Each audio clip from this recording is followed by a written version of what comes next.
این بنده خدا 3 روز و 3 شب تو دریا سرگردون بود تا بالاخره یه روز به یه جزیره متروکه رسید. با کلی احتیاط خودشو بالا کشون، بعد از 3 روز بیابی خودشو به آب شیرین رسوند و شروع به خوردن کرد. ولی همون لحظه یه کلبه تو دوردست دید.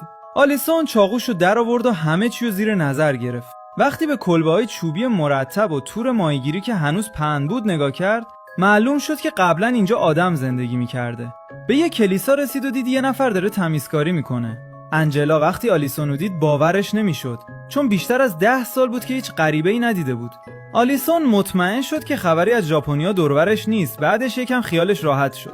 بعد از 3 روز بیخوابی خیلی زود خوابش برد و توی یه خواب عمیق رفت. تازه شب بود که انجلا داشت دعا می‌کرد و آلیسون بیدار شد.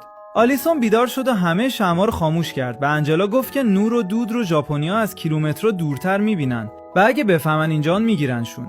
بعدش انجلا یه بشقاب غذا براش آورد و وقتی آلیسون شروع به خوردن کرد فهمید این تنها غذاییه که برای انجلا مونده و خودش هیچی نداره.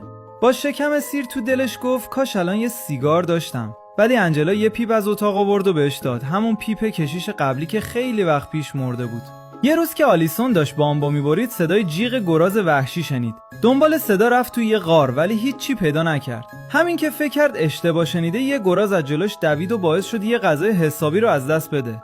انجلا هم تو جزیره نشسته بود و داشت لاک‌پشت‌ها رو که آفتاب می‌گرفتن تماشا می‌کرد. اینو با آلیسون در میون گذاشت که باعث شد آلیسون کلی ذوق کنه، چون اونا میتونستن الان لاک‌پشت بخورن. وسایلشو برداشت و آماده شد که به انجلا نشون بده چی بلده. دوتایی سوار کلک شدن و سریع سمت لاک‌پشت‌ها رفتن. آلیسون وسایلشو در آورد و راحت تنابو به سر لاک‌پشت بست.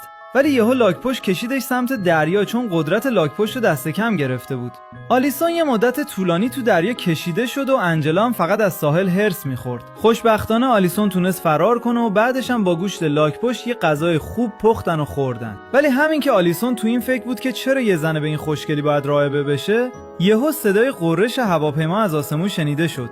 برای تماشای خلاصه کامل روی علامت پلی پایین ویدیو کلیک کن.